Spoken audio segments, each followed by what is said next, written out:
Flat माना वकील हसन को मिला मकान। डीडीए ने किया ईडब्ल्यूएस फ्लैट का इंतजाम। आपको बता दें कि डीडीए ने लेटर जारी करके जानकारी दी है कि वकील हसन के मकान को ढाया गया था। डीडीए ने कब्जा हटाओ मुहिम के तहत मकान गिराया था। एलजी के हुक्म के बाद अब वकील हसन को एक नया मकान दिया गया है। यह अहम जानकारी इस वक्त आप तक पहुंचा रहे हैं। आपको बता दें कि राइट माइनर्स में से एक वकील हसन को मकान दिया गया है। सिलक्यारा टनल में फंसे 41 मजदूरों को निकालने के लिए जिन राइट माइनर्स ने जद्दोजहद की थी, जिन राइट माइनर्स ने काम किया था, उनके मकान पर डीडीए का बुलडोजर चला और उसके बाद से ही सियासत इस मामले में जारी थी। आपको बता दें कि मुतासिर ने भी खुद अपील की थी कि किसी तरह से मदद पहुंचाई जाए, क्योंकि मकान ही एक वाहिद जरिया है उनके पास गुजर बसर करने का। इस वक्त सईद मुबशर जुड़ गए हैं, ज्यादा जानकारी हासिल करते हैं। सईद मुबशर, क्या ऐलान डीडीए की ओर से किया गया, किस तरह राहत पहुंचाई जा रही है?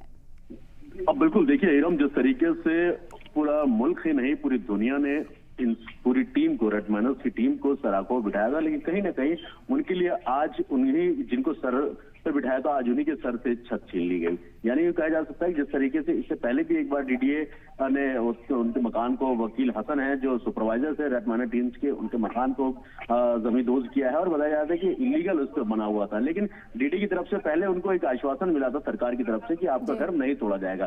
फिलहाल ताजा खबर यही है कि एलजी के हस्तक्षेप के बाद, इंटरफेयर के बाद डीडीए ने टेम्परेरी तौर पर नरेला में एक फ्लैट, जो डीडीए फ्लैट है, वो देने के लिए कहा है। हालांकि जब अभी कुछ देर पहले जब हमारी वकील हसन और उनके सहयोगी से बात हुई तो उनका ये साफ तौर पर कहना है कि अभी हमें किसी तरह की कोई भी मदद नहीं दी गई और ना ही हमको किसी तरीके से पहले कोई नोटिस दिया गया था घर खाली करने का या तोड़ना है या इस तरीके की चीजें। हालांकि अब वो कोर्ट में जाने का मन बना रहे हैं, लेकिन अभी फिलहाल जो स्थिति है, जो हालात है, वो यही है कि उन लोगों के घर से, वकील हसन के घर तोड़ी जा चुकी है, उनके सर से छत छीनी जा चुकी है और डीडीए ने ये बुलडोजर कार्रवाई कल करी थी और साफ तौर पर ये कहा गया था कि ये पूरी तरीके से इलीगल है, कंस्ट्रक्शन और डीडीए की जमीन पर बना हुआ है फिलहाल।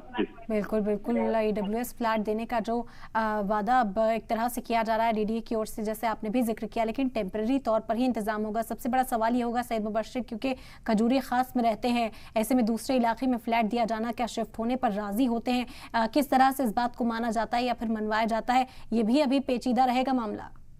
अब बिल्कुल देखिए, अभी वकील हसन के जो सहयोगी थे इकराम कुरैशी, जब उनसे हमारी बात हुई, वकील हसन से हमने बात करने की कोशिश की थी लेकिन उनसे बात नहीं हो पाई। लेकिन जो इकराम कुरैशी है, उनका कहना है कि डीडीए ने ना तो कोई नोटिस दिया है, हालांकि जो पूरी टीम है वो तकरीबन 3 से 4 लोग जो हैं वो खजूरी में उन्हीं के आसपास ही रहते हैं और उसी तरीके से वहां पर जो है एक साथ रहकर वो काम करते थे। लेकिन अब अगर नरेला में उनको फ्लैट दिया जाता है टेम्परेरी तौर पर तो काफी दूर होगा। हालांकि ये फैसला लेना थोड़ा सा मुश्किल है।